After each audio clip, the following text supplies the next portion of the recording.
from last week, Bikram, you mentioned this little thing. Bhouji, Gyal, what you cook for dinner? Dal Perri. Bikram, you talk about Bhouji, Gyal. Let me talk about Bhouji, Gyal. Hello and welcome.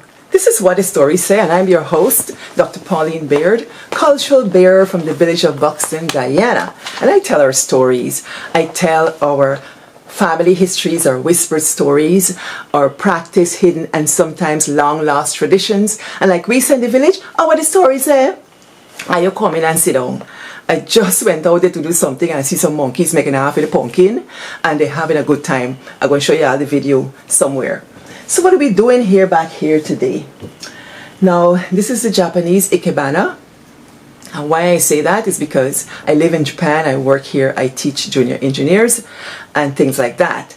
And from this little room up here in the loft, I bring our stories. It's part of what I studied. I'm a cultural rhetorician. I talk about how of the culture, especially the village in Guyana, how we do and how we value and how we have our being. And so I live here in Japan and I tell these stories here. Here is ikebana, this arrangement I made for myself. This is hydrangea and this is a sweet potato. I set it for the spring next year because I dug up my sweet potatoes and I have a little green leaf here. I got a sprig I got from somewhere. And this is my arrangement for my little space. And you know you're Guyanese to the hilt when you do this. So this here is a teapot that is no longer used. I found it in the garbage, the gomi. Somebody decided to throw away the teapot, but not so fast for me. So I put a little plant inside and there you go. It can be a little bit more, sophisticated, but this is what we're working with. It got a handle and everything. So you can reuse and upcycle. Yeah, there you go. The hair is here in today's wash day. I didn't want to wash this hair before I came. When you have natural hair, it takes work. And I decided to press the hair with a pressing comb last week. Hey, me bond myself. Now I need Miss Springer, the madam, for do my hair. Well, this is what we're working with here and so on. All right. So what I got for you. Many of you came to this program and I'm so grateful for you. Thank you for coming. Feel welcome. We talked about Bhouji and Dolari last time. Okay, let me take you back. Buxton front, Brush Dam front. Me, Trevor Jordan, Kim Jordan, my brothers and sisters, Simone. Simone was about 5 years old or so. Saturday morning, my grandmother gone to market. We hit up the front side to the seawall. We were like 5 houses from the Atlantic Ocean. And we would go in the marshy area just in front of Hampton View there, where Lumumba live now. And we would tramp in the grass. The grass would be wetty, mushy and everything. And birds used to lay eggs in there. And sometimes you used to see the water settling, get all kind of tadpole. And we were interested in everything, nature, because that was what kids did. That was what curious kids did. But the thing that used to happen, when we tramping in the marshes, we used to sing a little ditty or a jingle. And here is how the jingle go. Let me see if I get a voice for it today, because the voice is not voicing today. Bhouji, Gyal, what you cook for dinner?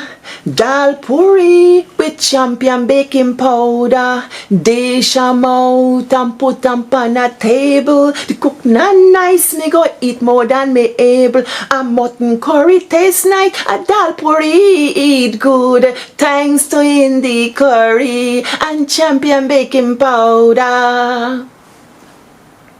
Darling, you will give me a dress you promised me? One dress? Look, take money by 2. A mutton curry tastes nice, a Dal Perri eat good. Thanks to Indie curry and champion baking powder. Bikram, you took me back. You remind me of this one. Yes. So, I started to think about this because I am cooking up the curry and thing at the house. That is what my stomach calling for. And this here Japan, let me tell you something. When I come here, I know curry is not curry, Curry is not curry everywhere. I'll tell you a number of stories. when I come here and I eat this curry tastes different. This is bile curry. Them curry, this bile.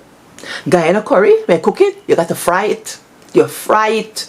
You got to mix up the curry powder with your different things. You can put the little, you can get the Indian curry and you can put your garam masala if you want, and you can put your oil and your little green seasoning, and so you walk it up and put a little water and you put it in the pan for fry with the oil.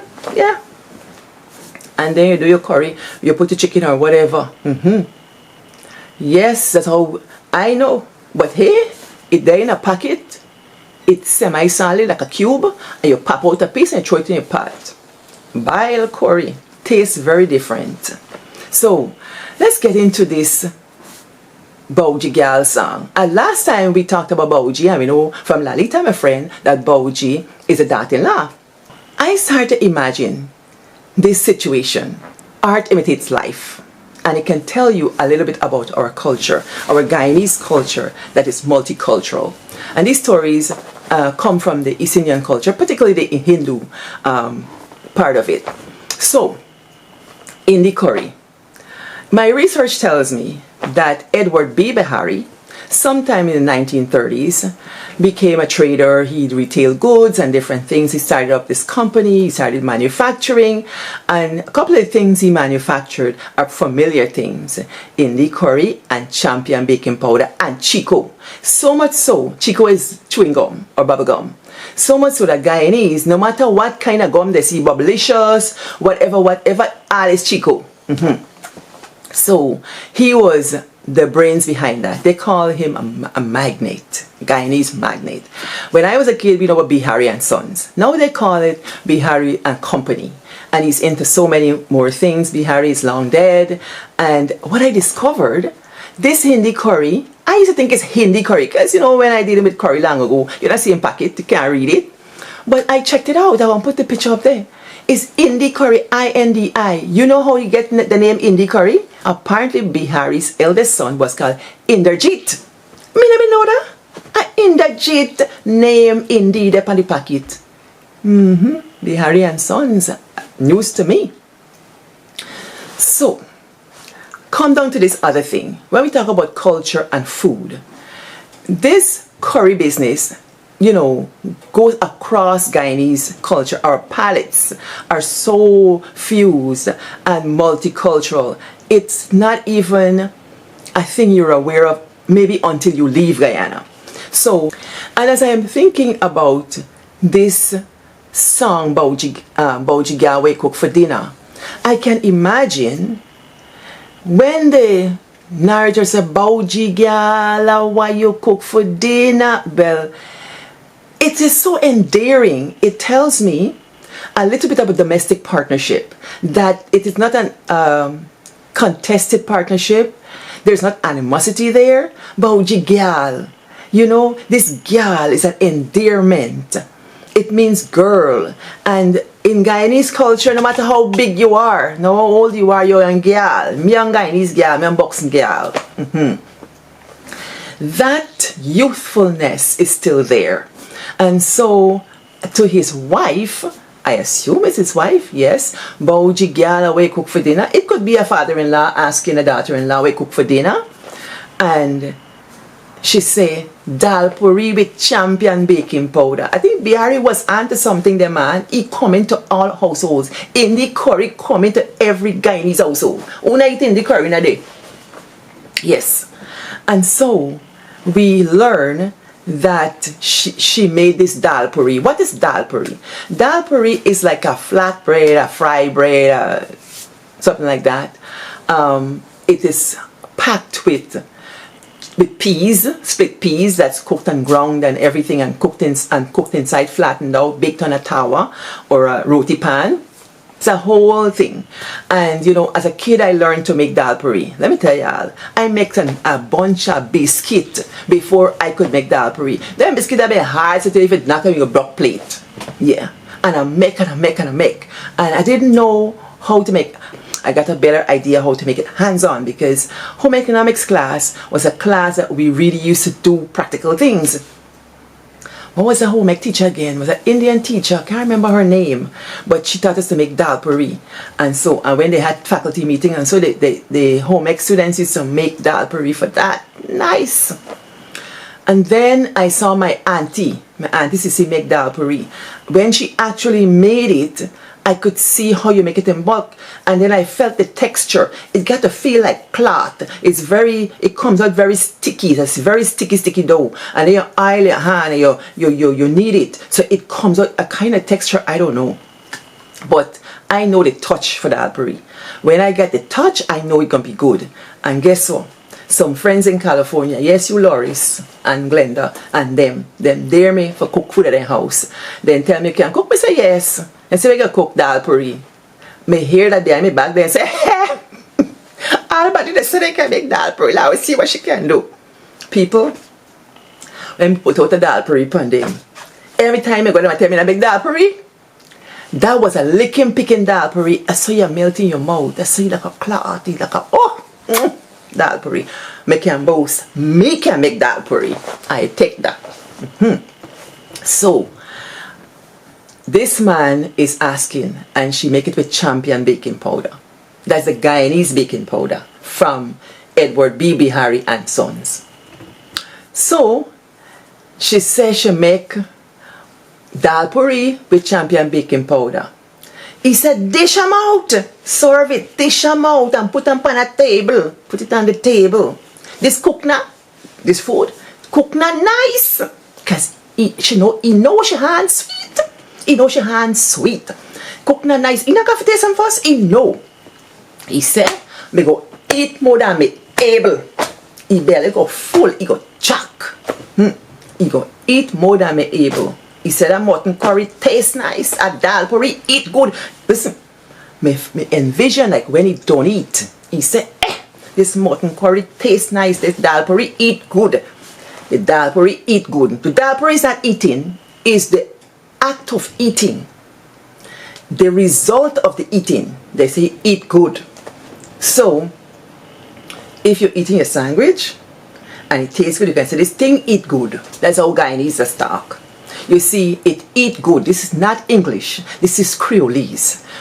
We ain't speaking English, hey. They cook na nice. Me go eat more than me able. This is Creolese. And I'm explaining it to you. So when he don't eat, me can imagine him as he wash his hand. Because let me tell you something.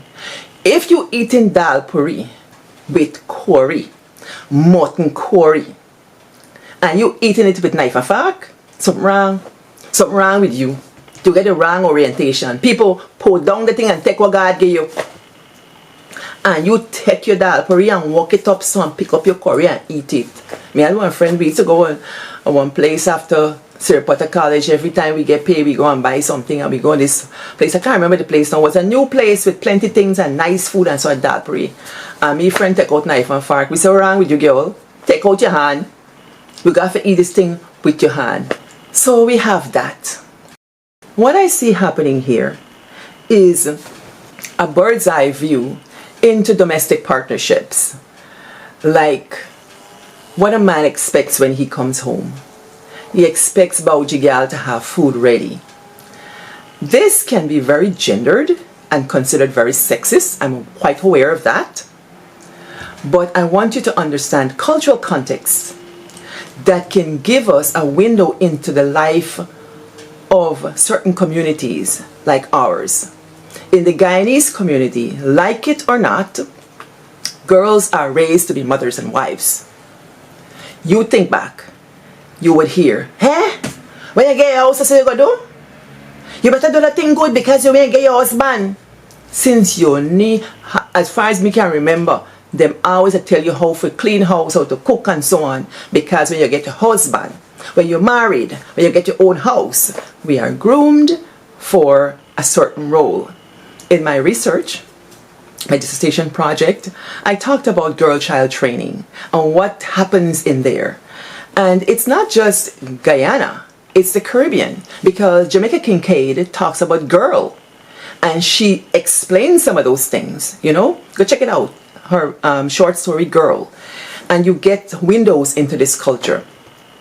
So across East Indian culture, the Hindu in this case, as the song dictates and as I'm reading into this, and even Black or African Guyanese culture, you have this expectation in the way we've been raised or to perform certain roles. And we get this man coming home. I think of this man maybe as a cane cutter. You know, a cane cutter is coming home from a very arduous job. You ever cut cane? I never cut cane. But I see people who come home from cutting cane. They're black from head to toe. Some of the women, they wrap the hair. And not only men, they wrap the head. And they try to clean up themselves, but they're full of soot, what we just call soot. And they're blackened, but it's a hard job. And it's a labor that is counted like any other. And that I should be respected. You know, their hands, callous, and so on. That's a cane cutter for you. How about a rice planter? I plant rice. Let me tell you, that's a back-breaking job. And you can come home and say, Bhouji, Gyal, we cook for dinner. Release, expectation, love. And that brings me to what they call the love language. I think Guyanese women are the best women for married. Yes, we know for cook and we know for clean house. Yes. Yeah. So, and not only me say so, other people say so. Then say them rather marry Guyanese girl than know for clean house and so. As our love language. We clean house. So for the husbands who just take we work for granted, be warned, that is the way we show love. We are clean house. Most of us, not all of us, because some of them girl not trained so. And in Guyanese parlance, a slackness. That is pure slackness. You got to learn for cook. You have to make roti, Dal Perri. Dal Perri is a little bit of a, you got to get some expertise for that. But roti, man, you can lick up a roti easy. Bread, you can lick that up easy. You know, in our household at one time, there were 5 girls. My father said, no, 5 girls picking live here and can make bread. 10-pound bread every weekend we have to make. And listen, raise it. Put it on your head in the pan and kite a spract and bake a shop. Yes. Oh, you got to bake it in the oven at the house. We know for make bread. Every week we make roti for Sabbath. Yes. Yeah. So you got to know to cook. And you got to know how to clean house and so. Right? That's for this situation here. So is that fair? I don't know if it's fair because it can set you up for all kinds of problems, you know. In today's society, we talk about those restrictions that come with these very entrenched gender roles and things like that. Women can be abused or they're trained to be so-called subservient, they think. But you take it how you get it and you can buck against it or not. You know, I heard my sister said there was a conversation about whether she will teach her daughter to cook for her husband, and she said not at all. And the person who asked her said, well, why not? She said she will learn to cook if she want to cook. And the husband need to know how to cook too, because now she the only one can cook for man. He got to learn to cook for himself. This brings me to the other part of this story.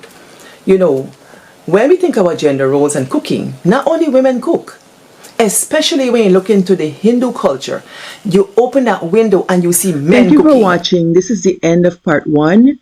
I will continue parts 2 and 3. I think there are 2 other parts where I'm going to address how our foods carry. But I just want to ask you to participate. When did you first make Dal Perri, if you ever made? When did you first taste it, if you're not Guyanese, and what do you think about it? And what are some of your thoughts on this Bhouji Gyal and the foods and so on? I am going to be away at a conference this next weekend, but I have recordings that I'm going to process. I have 9 hours on a train and 9 hours back, so I will have time to process it, I think. So till then, yawa good. I'm going to be away at a conference this weekend where I'm going to talk about all things Guyanese and talk about my books and why I wrote them and things like that. So send good breezes, like, comment, share, subscribe, and until next week, y'all walk good. We're going to talk soon.